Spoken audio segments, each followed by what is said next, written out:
Ngayon po'y tuwira na ang inyong pangungusap sa amin at hindi na patalinghaga. Alam na naming batid nyo ang lahat ng bagay at hindi na kailangang tanongin ninuman. Dahil dito, naniniwala kaming kayo'y mula sa Diyos. Sumagot si Jesus, naniniwala na ba kayo ngayon?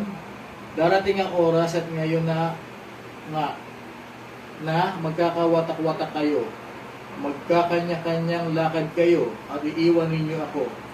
Gayunman, hindi ako nag-iisa sapagkat kasama ko ang Ama.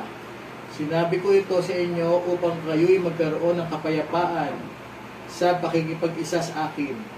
Meron kayong kapighatian dito sa sanlibutan. Ngunit laksan nyo ang inyong loob. Napagtagumpayan ko na ang sanlibutan. Ang salita ng Diyos.